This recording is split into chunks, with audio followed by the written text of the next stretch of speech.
Welcome, everyone, and thank you for joining SpeedShift Media's webinar today. My name is Steve Kump. I'm the president and co-founder of SpeedShift Media, and today I'd like to talk to you about understanding your VDP source efficiency. If you're not familiar with SpeedShift Media, we've been providing inventory marketing services to automotive ships, agencies, and automotive enterprises that service car dealers for well over 10 years. In providing this level of marketing expertise, it's really led us to identify a number of key shortcomings in the analytics that you typically can or cannot see around your vehicle details pages or your VDPs. So my goal today is to be able to discuss why VDP view activity is important to your dealership. I want everyone to understand that. I want to define what we consider to be VDP source efficiency and shopper distribution. I'm going to explain how sources can affect shopper distribution in your overall VDP activity and how they actually work together. I'm going to identify some of the limitations within Google Analytics reporting around VDPs, what you can do, and then speak about what you can't do. Of course, I'm going to introduce SpeedShift Media's new VDP Analytics platform called VIN IQ, and we're offering this to all attendees in today's webinar. We're going to give you free access to our beta platform for the next several months so that hopefully you can see your own missing VDP analytics. If you like what you see today in the presentation, we're just going to be able to provide you that much more information within our new platform. So what's the big deal with VDPs anyway? We hear a lot of talk about VDPs, especially the last few years. So why? The main reason is that VDPs on your website are typically the most important pages for your shoppers. This is tell us what the shopper's actually looking for. If they spend time on one particular vehicle or they don't spend on another vehicle or very little time, that's a great indicator of the level of interest that that shopper has in those different types of vehicles. So VDPs can clearly tell us what is and what is not working with your marketing efforts, and they ultimately allow shoppers to communicate with you through their actions. Well, we all want leads and we all want phone calls. That usually only happens at the very end of the shopping process. Shoppers will visit a lot of dealer websites online. They will look at a lot of vehicles. They will come and go. They will return many times.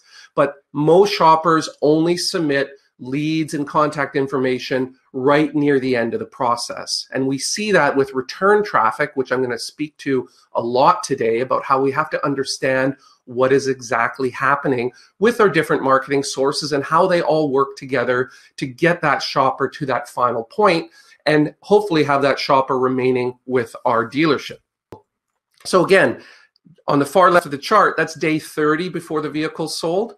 On the far right is day 1, and you see that trajectory accelerates. Again, that indicator of sale. So based off of this, just these two insights, let alone all the others we can capture, we can understand that VDP insights are the key to knowing which vehicles need or do not need exposure. What this means is that if we're seeing these accelerating trajectories, those vehicles are approaching an imminent sale. They technically don't need any more exposure.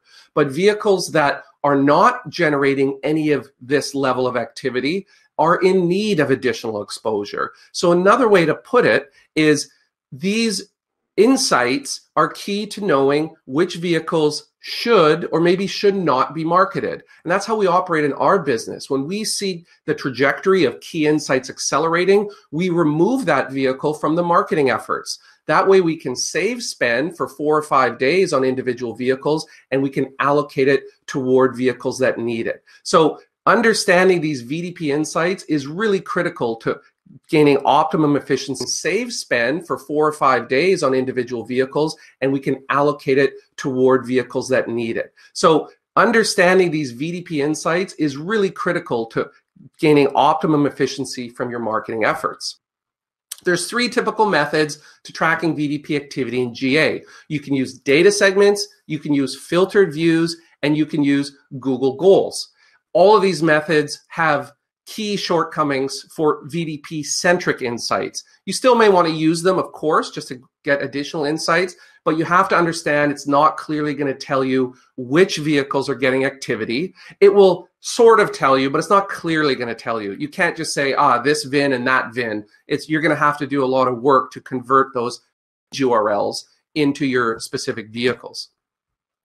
Next, the biggest part, it's not going to tell you which vehicles are not getting activity. And this is probably the biggest problem because it leads to underspending. You don't realize that vehicles are getting no activity on your site. So what happens is inventory ages. Vehicles sit there consuming your floor plan. They're not getting activity. So what do? After 30 days, 60 days, you start slashing the price. You start cutting that price, $500 at a time, $700, $1,000 every week or 10 days or 2 weeks to try to drive activity on this car.